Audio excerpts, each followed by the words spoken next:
नमस्कार, आप देख रहे हैं 4 PM और मैं हूं आपके साथ में शोभित पाठक। महाकुंभ का भव्य आयोजन किया जा रहा है उत्तर प्रदेश सरकार के द्वारा और तमाम तरह की चीजों को दिखाया भी जा रहा है, दर्शाया भी जा रहा है और लोगों को आमंत्रित भी किया जा रहा है। लेकिन सवाल ये उठता है कि आमंत्रण तो आप दे रहे हैं, क्या व्यवस्थाएं भी उतनी ज्यादा मजबूत है महाकुंभ में जितनी की जो है प्रचारित की जा रही है, प्रसारित की जा रही है? तमाम तरह की अटकलों पर अब विराम लगता हुआ नजर आ रहा है क्योंकि सरकार जिन दावों को लेकर जो है उड़ान भरती हुई नजर आ रही थी, जिन दावों को लेकर जो है लोगों के बीच में जा रही थी, सहूलियत की बात करती हुई नजर आ रही थी, अब उन पर जो है प्रश्न चिन्ह लगता हुआ साफ तौर पर नजर आ रहा है। क्या है कुंभ का इतिहास? क्या वाकई सरकार महाकुंभ के जरिए राजनीतिकरण कर रही है? ऐसे तमाम मुद्दों पर विस्तार से बातचीत करेंगे। हमारे साथ वरिष्ठ पत्रकार केपी मलिक जी हमारे साथ जुड़ गए हैं। केपी मलिक जी, आपका 4 PM पर बहुत-बहुत स्वागत है। जी, धन्यवाद शोभित जी। जी। सर, आप भी देख रहे होंगे कि महाकुंभ को लेकर तमाम तरह का महिमा मंडन जो है उत्तर प्रदेश सरकार के द्वारा किया जा रहा है या उत्तर प्रदेश के मुखिया के द्वारा किया जा रहा है, योगी आदित्यनाथ के द्वारा जी। लगातार तमाम तरह की चीजों को प्रचारित भी किया गया, प्रसारित भी किया गया और एक माहौल क्रिएट कर दिया गया कि ये महाकुंभ जो है 144 साल बाद आया है। सबसे पहले तो समझना चाहूंगा कि क्या वाकई 144 साल बाद महाकुंभ का जो ये पावन पर्व है वो पड़ा है या सिर्फ सरकार जो है अपनी चीजों को और ज्यादा संदर्भित प्रचारित करने के लिए इस तरह के सिगूफों का या कह सकते हैं प्रचार प्रसार का इस्तेमाल करती हुई नजर आ रही है? क्योंकि कई महाकुंभ को आपने भी बहुत करीब से भी कवर किया होगा इससे पहले भी जब हुआ होगा, तो थोड़ा सा समझना चाहूंगा कि वाकई 144 साल बाद ये जो है योग बना है या कुछ और इसके पीछे की थ्योरी है? देखिए शोभित, अगर आप देखें इस प्रकार से कुंभ की पिछले कई महीनों से लगातार तैयारियां, बातचीत और जिस तरह से कुंभ को प्रचारित किया जा रहा है, जितना मेरा 3 साढ़े 3 दशकों का पत्रकारिता का अनुभव है, ऐसा हमने कभी नहीं सुना। इस बार कुछ ज़्यादा ही कुंभ का विज्ञापन किया गया, कुंभ का प्रचार-प्रसार किया गया, कुंभ में करोड़ों लोग आएँगे, कुंभ में हमने 10 करोड़ लोगों की व्यवस्था की हुई है। इस तरह की चर्चाएँ करके, इस तरह की चीज़ें करके लोगों को उत्साहित किया गया। ऐसा कभी हुआ नहीं है। कुंभ अपना कोई आज से कोई नया कुंभ तो हो नहीं रहा है कि ये पहला और आखिरी कुंभ है। कुंभ हज़ारों सालों से हो रहा है।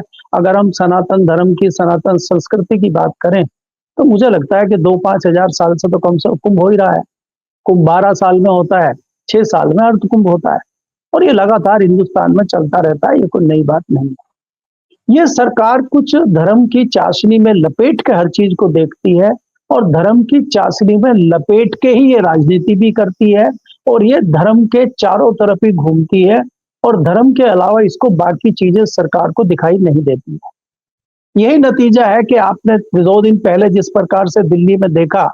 अच्छा, कुंभ की अव्यवस्था दिल्ली में होने का क्या मतलब है? और उस दिल्ली में होना, उस नई दिल्ली स्टेशन पे होना जहां से चंद कदमों की दूरी पर प्रधानमंत्री का कार्यालय है, रेल मंत्री का कार्यालय है, तमाम यहाँ पे जो है रेलवे का हेडक्वार्टर है, सेंट्रल गवर्नमेंट का हेडक्वार्टर है। अगर आप नई दिल्ली में व्यवस्थाएं नहीं कर पा रहे हैं, तो बाकी स्टेशनों पे क्या हाल होगा? बाकी जगहों पे क्या हाल होगा? तो आप कहीं ना कहीं चीजों को छुपाना भी चाह रहे हैं और कुछ चीजों का ढिंढोरा भी पीटना चाह रहे हैं। अब आप देखिए कि कुंभ में जिस प्रकार से, इसको मैं भगदड़ नहीं कहता, कई लोग भगदड़ भगदड़ भगदड़ प्रचारित कर रहे हैं, ये भगदड़ नहीं है, ये अव्यवस्था है। आपने इतने लोगों को बुलाया। अगर आप नई दिल्ली का उदाहरण आप लें, आप मुझे बताइए भगदड़ क्यों मचती है? भगदड़ ये मचती है कि भैया आतंकवादी आ गए, तो कोई बिल्डिंग गिर गई है, कोई पशु घुस गया वो मार रहा है, पीछे से कोई शेर आ गया है, वो भगदड़ होती है। यहाँ तो कोई भगदड़ हो ही नहीं है। नई दिल्ली स्टेशन पे इतने लोग आ गए हैं, 2 ट्रेनें आपने जो है मिस कर दी हैं, कैंसिल ट्रेनें हो गई हैं और लोग बढ़ते जा रहे हैं, ट्रेनें हैं नहीं है, उससे लोगों की भीड़ बढ़ गई और भीड़ को संभालने वाला कोई प्रशासन शासन था नहीं, वहां अव्यवस्था हो गई और लोगों में भगदड़ मच गई। तो इसको आप भगदड़ का नाम दे के बच निकले और खबरों को दबाए रहे। आप बताइए, इतने घंटे आपको लगते हैं बताने में कि कितने लोगों की मृत्यु हुई है, कितने क्या हुई है, उसको भी आप दबाना चाहते हैं। दिल्ली में 18 लोगों की मृत्यु हुई है, कई लोग चश्मदीद हैं, उनका कहना है कि मृत्यु के आंकड़े ज्यादा है। यही आपने कुंभ में देखा कि 30 लोगों की मृत्यु की खबर 18 घंटे तक सरकार दबाए रही। उसके बाद कहा कि 30 लोग मरे हैं। आज भी सैकड़ों लोग गायब हैं, उनके परिजन उनको ढूंढ रहे हैं। तो ये सरकार शगुफा छोड़ रही है और सरकार अपनी छाती पीट रही कि हमने बहुत बड़ा कुंभ का आयोजन किया है। दूसरा जो सवाल आपने पूछा, 144 साल बाद कुंभ आया है।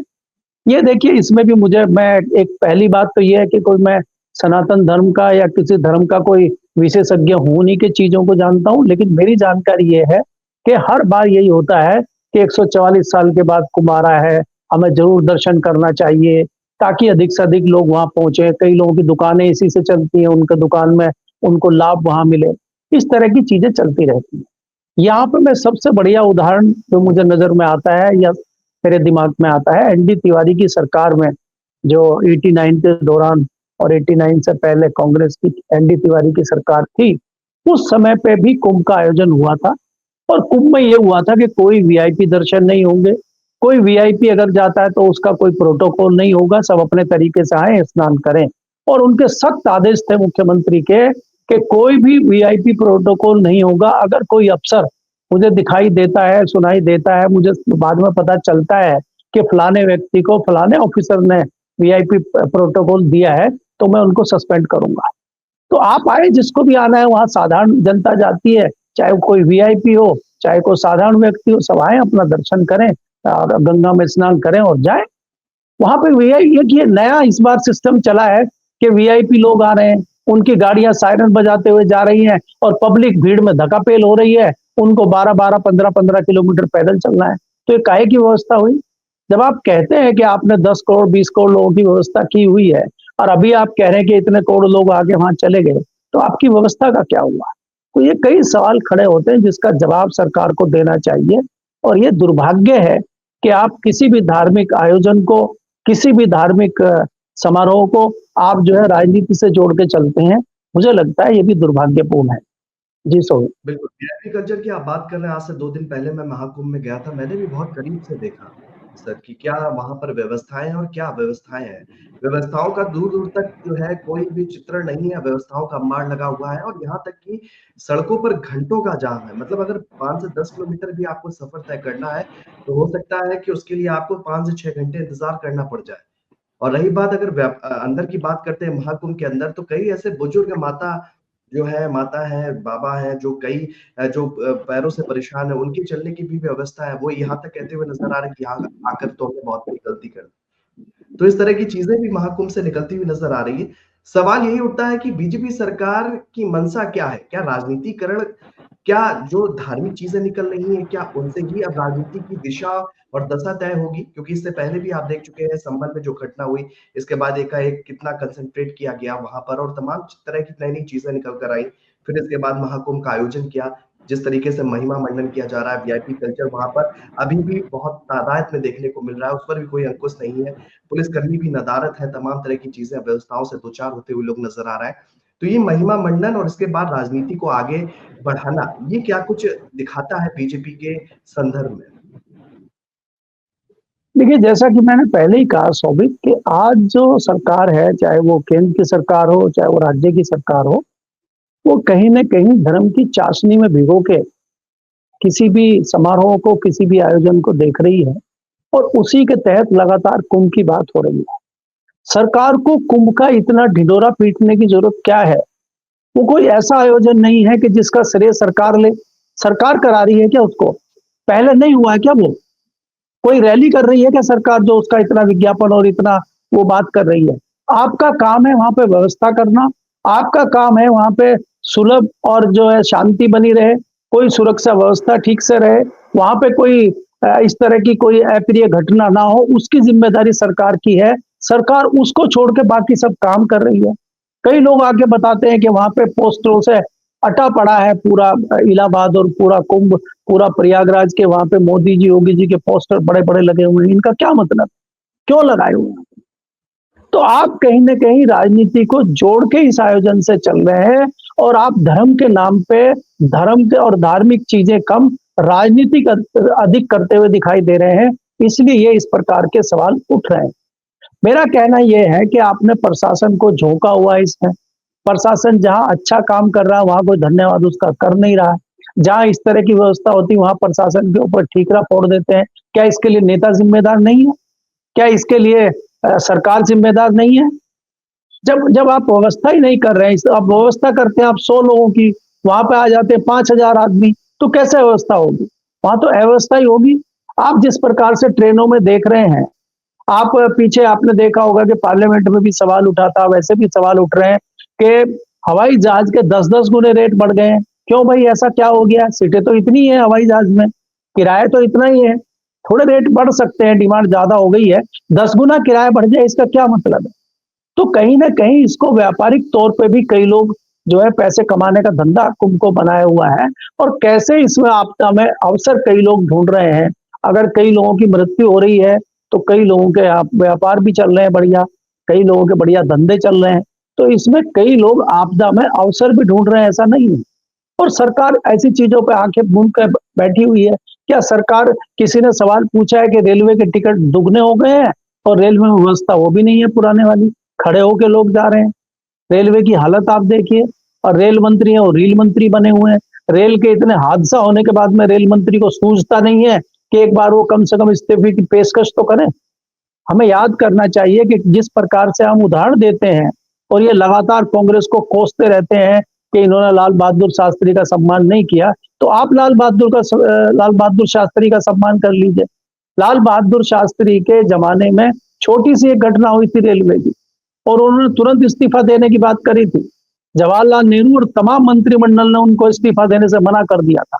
उसके बाद दोबारा एक घटना हुई और उस घटना पे उन्होंने तत्काल इस्तीफा दिया और उन्होंने किसी की नहीं सुनी। तो ये मौलिक जिम्मेदारी बनती है मंत्री की, जो रेल मंत्री है उनकी जिम्मेदारी बनती है, वो सर्वे सर्वा है। ऑफिसर की क्या गलती है? आप यहाँ पे कह देते हैं कि सिस्टम की गलती है, सिस्टम एरर है, फलाना एरर है, तो इसका जिम्मेदार कौन है सिस्टम एरर का? आपने ठीक क्यों नहीं किया सिस्टम? एक घटना नहीं हुई है। आपको याद होगा पहले 3 ट्रेनें टकराई थी और सैकड़ों लोग उसमें मरे थे। उसके बाद प्रधानमंत्री और रेल मंत्री के कान पे जू नहीं रहेंगे। तो दिल्ली में अभी घटना हो गई है, क्या रेल मंत्री ने एक बार भी इस्तीफे की पेशकश की है? ये तो निकम्मी सरकार है, इनको शर्म ही नहीं आती है, इनको फर्क ही नहीं पड़ता है कि इस्तीफा दें कि ना दें। तो इसलिए इसलिए सरकार से कोई भी इस तरह की आशा करना कि कोई इस तरह की बात होगी या इस तरह का कुछ करेंगे, इनसे वो बेईमानी है इस तरह की आशा करना। और ये सिर्फ और सिर्फ राजनीति करते हैं, चाहे वो कोई आयोजन हो, चाहे कोई घटना हो, ये सिर्फ अपनी राजनीतिक रोटियां सेकने का काम करते हैं, मेरा ये मानना है जी। बिल्कुल, अगर तैयारियों की बात कर लेते हैं सर, तो जैसा कि आपने बोला कि बहुत लोग व्यापारिक लाभ भी कमा रहे हैं, तो उसका जीता-जागता उदाहरण जो है, वो शहरों में भी देखने को मिल रहा है। जैसे कानपुर, लखनऊ आते हैं या और कई शहरों में जाएँ, तो वहाँ पर रोडवेज बसेज़ नहीं है। लोग जो है, अपने बच्चों के साथ में, अपने सामान के साथ में घंटों इंतज़ार करने के लिए भी मजबूर हैं सड़कों पर। अपने गंतव्य स्थान तक नहीं पहुँच पा रहे हैं क्योंकि वहाँ पर कोई बस नहीं है, सरकारी सुविधा नहीं, ट्रेनों का वो सफ़र कर नहीं सकते क्योंकि ऑलरेडी वहाँ पर इतना ज़्यादा भीड़ है। और रही बात जो प्राइवेट व्हीकल है, वो उनका चार्ज इतना ज़्यादा महँगा हो गया है कि हर इंसान उसे अफ़ोर्ड भी नहीं कर सकता है। उनके किराए में 2 से 3% की बढ़ोतरी हो चुकी है। 50 वाली टिकट जो है ₹200 तक में बेची जा रही है। तो ये अव्यवस्थाओं का अंबार सिर्फ़ प्रयागराज तक सीमित नहीं है। ये अलग-अलग जिलों में उत्तर प्रदेश में भी देखने को मिल रहा है, जहाँ पर समस्याओं से लोग 2-4 होते हुए नज़र आ रहे हैं। एक सवाल इसमें ये उठता है कि आँकड़ों को छुपाना कहाँ तक जायज़ है? ठीक है, उत्तर प्रदेश में जहाँ पर प्रयागराज में कुंभ लगा है, वहाँ पर भगदड़ मच जाती है, खूब फजीयत भी होती है, इसके बाद सरकार के कान में जू नहीं रहती है। इसके बाद दिल्ली का जब ज़िक्र करते हैं, वहाँ पर भी घटना होती है, 18 लोगों की मौत हो जाती है, जो आंकड़े निकल कर सामने आ रहे हैं। हालाँकि विपक्ष तो इन आंकड़ों को भी बहुत बढ़ा-चढ़ा के देख रहा है। उनका कहना है कि 100 से 150 लोगों की मौत हुई, जैसे सरकार छुपा रही। तो आपको क्या लगता है कि आंकड़ों को छुपाने की राजनीति जो नई चलन जो देखने को मिल रहा है, क्या ये आगे चलकर और ज़्यादा घातक हो सकता है? क्योंकि इस तरह की चीज़ें आज से पहले कभी देखने को नहीं मिली। आयोजन कई हुए, लेकिन जहाँ पर इस तरह की कोई अव्यवस्था हुई, कोई घटना हुई, जो है दूध का दूध, पानी का पानी कर दिया गया ताकि लोगों को कोई दिक्कत ना हो। लेकिन यहाँ पर कहानी उल्टी है, तो इस चीज़ को किस तरीके से आंकते हैं आप? देखिए, इस सरकार के दौरान आंकड़ों को छुपाना कोई नई बात नहीं है। जब से ये सरकार आई है भारतीय जनता पार्टी की, आंकड़ों को छुपाने का खेल शुरू से जारी है। सबसे पहले इन्होंने किसानों की आत्महत्या के आंकड़े जो आते थे उसको बंद किया। उसके बाद इन्होंने जो छात्र या बेरोजगार लोग आत्महत्या करते थे उनके आंकड़ों को छुपाना शुरू किया। कहीं भी कोई घटना होती है, इनका काम ये रहता है कि उस घटना को दबा दिया जाए, उस घटना को मीडिया में ना आने दिया जाए। और अगर कोई मीडिया में, सोशल मीडिया या बाकी लोग कवर भी करते हैं, तो उनको कैसे रोका जाए, कैसे कंट्रोल किया जाए, पूरा ध्यान सरकार का इस पे रहता है। अब आप ये देखिए कि कुंभ में जितनी मृत्यु हुई है, 30 का आंकड़ा भी 18 घंटे के बाद सरकार ने दिया था, और उसके बाद आज तक 2 आंकड़े बढ़े नहीं है। आपने एक भी आंकड़ा इस प्रकार का दिया नहीं है। आपने जी, एक भी आंकड़ा कोई ऐसा बढ़ा के बताया नहीं है कि भई इतनी मृत्यु बढ़ गई है, और जबकि सबको पता है कि वहां पे जो है अभी भी सैकड़ों लोग जो है गायब है। दूसरा, अगर आप दिल्ली की बात करें, दिल्ली में रात को ही खबर आ गई थी कि 18-20 आदमी की डेथ हो गई है। वहां के जो कुली हैं, वहां के जो प्रत्यक्षदर्शी हैं, उनका कहना यह है कि 30-35 डेड बॉडियां तो हमने एम्बुलेंस में चढ़ाई हैं। तो कई लोग ऐसे भी होंगे जिनकी हॉस्पिटल में जाके डेथ हुई होगी, कई लोग ऐसे भी होंगे। तो सरकार आंकड़े बताने और बढ़ाने को तैयार नहीं है।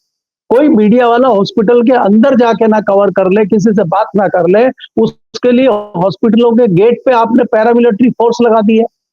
बताइए, पैरामिलिट्री फोर्स हॉस्पिटल के गेट पे लगाने की क्या आवश्यकता है? मीडिया को क्यों रोक रहे हैं आप अंदर जाने में?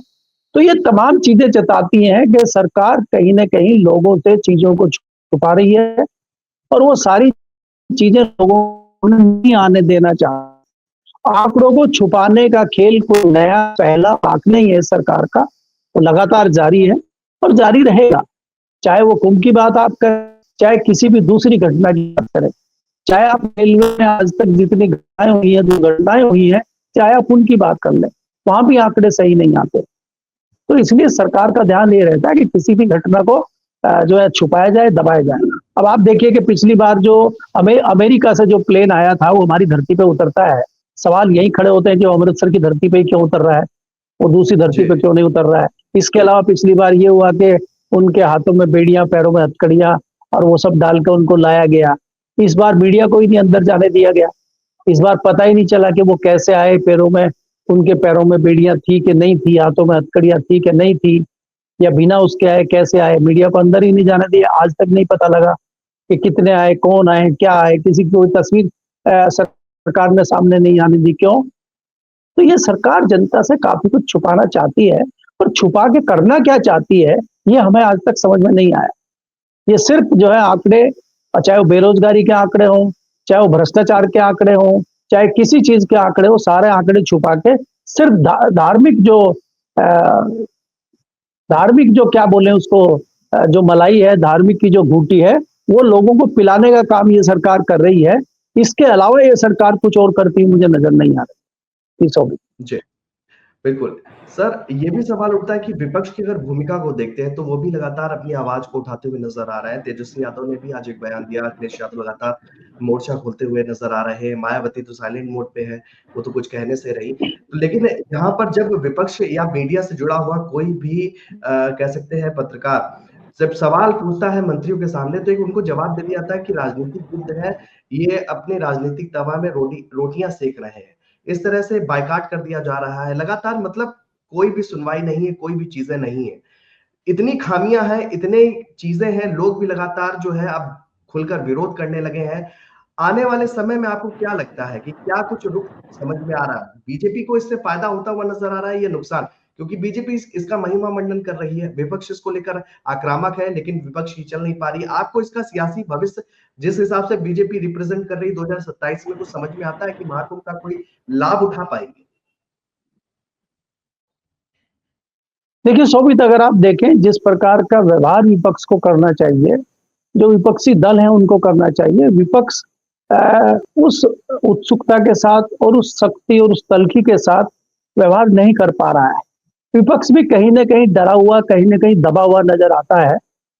राहुल गांधी हों, चाहे तेजस्वी यादव हों, चाहे अखिलेश हों, कुछ गिने-चुने नेता हैं जो आगे बढ़ के कुछ तथ्यों को या कुछ आवाज़ उठाने की बात कर रहे हैं।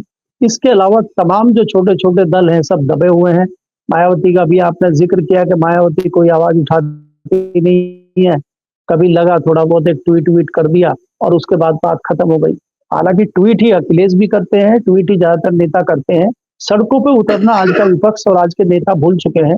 इसीलिए आप देखते हैं कि सियासी दलों का ये हाल है कि वो बैकफुट पे दिखाई देते हैं आपको। भारतीय जनता पार्टी का जिस प्रकार से तंत्र है, जिस प्रकार से भारतीय जनता पार्टी का यंत्र है, उससे भारतीय जनता पार्टी को बीट करना किसी भी क्षेत्रीय दल और राष्ट्रीय दल जो कांग्रेस है उसके लिए फिलहाल तो मुझे बहुत मुश्किल दिखाई दे रहा है। उसकी रणनीति आपने देखी है पिछले दिनों हरियाणा के इलेक्शन में देखी, आपने अभी दिल्ली के इलेक्शन में देखी, उससे पहले आपने महाराष्ट्र के इलेक्शन में देखी है। तो कोई भी राजनीतिक दल अभी भारतीय जनता पार्टी का मुकाबला शाम दाम दंड भेद की रणनीति में करता हुआ मुझे तो कोई दिखाई देता नहीं है, क्योंकि इतना मजबूत इनका सिस्टम है कि किसी भी राजनीतिक दल के लिए तोड़ना मुश्किल है। दूसरा क्या होता है कि कोई भी राजनीतिक दल इसलिए आगे बढ़ के काम नहीं कर पा रहा है कि तमाम सीबीआई ईडी उनके पीछे हैं और उन्होंने भी गलतियां तरह की चोरियां चकारियां तरह की चीजें की हैं जिसका डर उनको सताता है। जो ऐसे नेता होंगे, लालू के प्रकार के नेता होंगे जो डरते नहीं है, जेल चले जाते हैं, उस तरह के नेताओं की भी आज की डेट में कमी है। इसलिए भारतीय जनता पार्टी की सरकार का सामना करना किसी भी नेता के लिए मुझे मुश्किल इसलिए दिखाई देता है क्योंकि उसको भी कहीं ना कहीं डर रहता है कि भारतीय जनता पार्टी से बहुत ज्यादा अगर आप पंगा लेंगे तो कुछ नहीं होगा, तो आपकी सदस्यता ही चली जाएगी, किसी एक स्टेट में आपके खिलाफ एफआईआर हो जाएगी, आपके खिलाफ मुकदमा चलेगा और उसमें आपकी सीधी सीधी मेंबरशिप चली गई। अब आप देखिए राहुल गांधी की अगर मेंबरशिप जा सकती है तो किसी साधारण सांसद की मेंबरशिप जाने में कोई बहुत बड़ी बात यहाँ पे हमें नजर नहीं आती है। ऐसे तमाम सांसद हैं जिनकी मेंबरशिप के ऊपर जो है तलवार लटकी रहती है, तो इसलिए वो चुप रहते हैं। तो इसलिए मुखर आवाज जो विपक्ष की होनी चाहिए, उस मुखर आवाज की भी मैं साफ साफ कमी देखता हूँ। और वो कब तक दबी रहेगी, कब तक वो लोग सड़कों पर नहीं उतरेंगे, ये देखना बाकी है। जिस दिन विपक्ष सड़कों पर उतरेगा, अपनी आवाज को मुखर करेगा, उस दिन भारतीय जनता पार्टी को डर भी लगेगा और भारतीय जनता पार्टी भी सुधरने की कोशिश करेगी, मुझे ऐसा लगता है। बिल्कुल, जब राजनीति की हम बात करते हैं, 2027 की हम बात करते हैं, तो सर आपको क्या लगता है? क्योंकि ये जो उपचुनाव हुआ था, इसमें ये आंका जा रहा था कि ये जो बहुमत आएगा, मतलब चाहे बीजेपी ज़्यादा सीटें निकाले या समाजवादी पार्टी, इसकी तैयारी बेहतर होगी। लोकसभा चुनाव में बीजेपी को झटका लगा, उपचुनाव में बीजेपी ने अच्छा प्रदर्शन किया। आपको क्या लगता है, यहाँ से कुछ समझ में आता है कि 2027 में कौन किस पर भारी पड़ेगा? क्योंकि विपक्ष तो जो है अपनी आवाज उठा रहा है, लेकिन बीजेपी भी लगातार जो है जीत दर्ज करती हुई नज़र आ रही है। तो ऐसे में आपको क्या रूपरेखा समझ में आ रही है? और ऐसे में इस तरह के धार्मिक आयोजन जो है जिसको बीजेपी पूरी तरीके से भुनाने में लगी हुई है। देखिए सोवित, अगर आप देखें भारतीय जनता पार्टी धर्म की राजनीति करती है, इसमें कोई दो राय नहीं है, सब जानते हैं और उसका फायदा भी भारतीय जनता पार्टी को भरपूर मिलता है। पिछले लोकसभा के चुनाव में जो आपने देखा था कि भारतीय जनता पार्टी में आपसी कलह की वजह से भारतीय जनता पार्टी को नुकसान हुआ था, दिल्ली और लखनऊ की लड़ाई का फायदा विपक्षी दलों को मिला था, चाहे वो कांग्रेस हो चाहे वो समाजवादी पार्टी हो। 2027 और उससे पहले अगर हम बात करें उपचुनाव की, उपचुनाव में आपने देखा कि 10 विधानसभा की उपचुनाव की सीटों में जहां 4 सीटों पे भारतीय जनता पार्टी थी, वहां 9 सीटें भारतीय जनता पार्टी का जीतना जताता है कि भारतीय जनता पार्टी वापस अपने पुराने सिस्टम में आ चुकी है और आरएसएस और उससे संबंधित जो दूसरे संगठन दूर भाजपा से हो गए थे, वापस एक साथ आ गए हैं। दूसरा क्या होता है कि उपचुनाव को बहुत ज्यादा जो आम आम चुनाव होते हैं उनसे जोड़ के नहीं देखना चाहिए, क्योंकि जनरली क्या होता है कि एक तो इन चुनाव के जीतने ना जीतने से कोई बहुमत पे बहुत ज्यादा फर्क नहीं पड़ रहा था। दूसरा, जनरली आम पब्लिक भी सोचती है कि जिसकी सरकार है, अगर उसी का विधायक जीतता है तो अपने क्षेत्र में विकास कार्य ठीक से हो पाएंगे। और फिर क्या होता है कि क्योंकि साम दाम दंड भेद या सरकार का सिस्टम अपना होता है, तो सिस्टम का भी प्रयोग सत्ताधारी दल करता है, उसका फायदा भी उस क्षेत्र में उसको मिलता है। तो तमाम कारण है कि भारतीय जनता पार्टी ने अधिक सीटें जीती हैं। यही आंकड़े 2027 में रहेंगे, मैं इससे सहमत नहीं हूं। दूसरी चीज क्या, हमें 2027 के परिदृश्य को देखना होगा कि मायावती का क्या रुख रहता है। कांग्रेस और समाजवादी पार्टी का जो आज गठबंधन है, क्या वो 2027 तक कायम रहेगा? जिस प्रकार कांग्रेस ने आम आदमी पार्टी से अलग होकर दिल्ली में चुनाव लड़ा, जिस तरह से आम आदमी पार्टी ने कांग्रेस से अलग होकर हरियाणा में चुनाव लड़ा और फायदा भारतीय जनता पार्टी को हुआ, क्या वो परिदृश्य हमें उत्तर प्रदेश में कांग्रेस का और समाजवादी पार्टी का दिखाई देगा? अगर समाजवादी पार्टी और कांग्रेस का गठबंधन नहीं होता है तो जाहिर है उसका सीधा सीधा फायदा भारतीय जनता पार्टी को होगा। दूसरा एक बड़ा नुकसान जो दलित और पिछड़ा वोटर का मैं देखता हूँ, उसमें चंद्रशेखर बड़ी तेजी से उभर रहा है।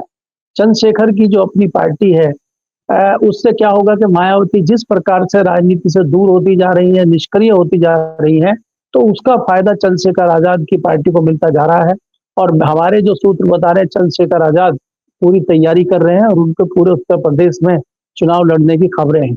अगर ये सारे समीकरण बनते हैं तो कहीं ना कहीं मुझे इसमें फायदा भारतीय जनता पार्टी को साफ साफ होते दिखाई दे रहा है, क्योंकि जैसे ही वोट अधिक लोगों में बटेगा, उसका सीधा सीधा फायदा भारतीय जनता पार्टी को मिलेगा। अगर एक दल रहेगा, जैसे कि लोकसभा में भाजपा के सामने खाली विपक्ष खड़ा हुआ था, उसी का नतीजा है कि समाजवादी पार्टी की अभूतपूर्व सीटें लोकसभा में आई हैं। अगर ये सब दल अलग अलग लड़े होते तो इतने नुकसान भारतीय जनता पार्टी को नहीं होता और इतना फायदा समाजवादी पार्टी को नहीं होता। तो हमें 2027 के चुनाव में ये देखना होगा कि विपक्षी दल किस प्रकार से अपनी रणनीति के तहत चुनाव लड़ते हैं। दूसरा, जिस प्रकार से भारतीय जनता पार्टी कुंभ का सहारा ले रही है और धार्मिक माहौल उत्तर प्रदेश में बनाने की कोशिश कर रही है, चाहे वो संबल हो, चाहे वो दूसरी घटनाएं जिस प्रकार से हो रही हैं। हमारे सूत्र बताते हैं कि ये घटनाएं बढ़ते बढ़ते आप मथुरा तक पहुंचेंगे और इस बार जो है मथुरा की बात होगी कि मथुरा में भी कृष्ण जी का मंदिर बनाया जाए।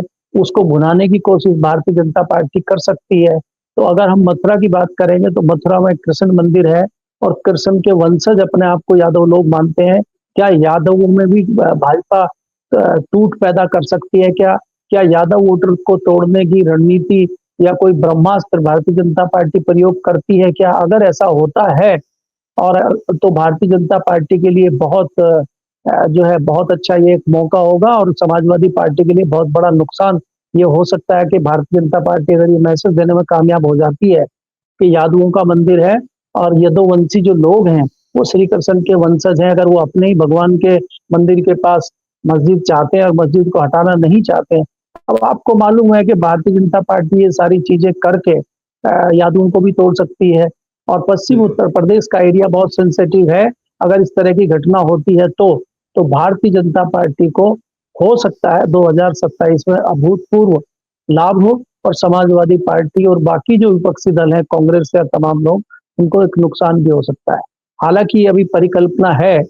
2027 आते आते क्या तस्वीर राजनीतिक बदलेगी, उसके लिए हमें थोड़ा इंतजार करना होगा। जी। बिल्कुल सर। बिल्कुल सर, हमें अपना कीमती समय देने के लिए, हमसे जुड़ने के लिए आपका बहुत-बहुत धन्यवाद।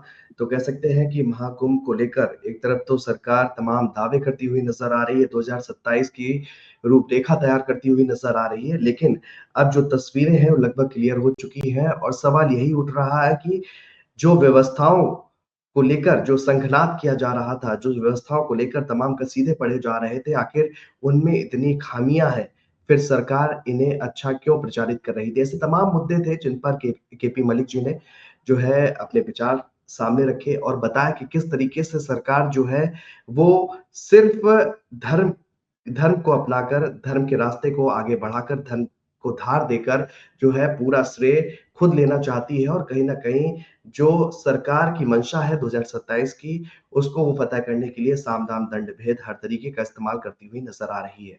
अब देखने वाली बात ये होगी कि बीजेपी सरकार यानी कि योगी सरकार महाकुंभ को लेकर, क्योंकि 26 फरवरी को एक और स्नान है, इसको लेकर क्या कुछ व्यवस्थाएँ करती है और क्या कुछ लोगों को सहूलियत पहुँचाती है, ये तो आने वाला वक़्त ही बताएगा। फिलहाल मुझे दीजिए इजाज़त, नमस्कार।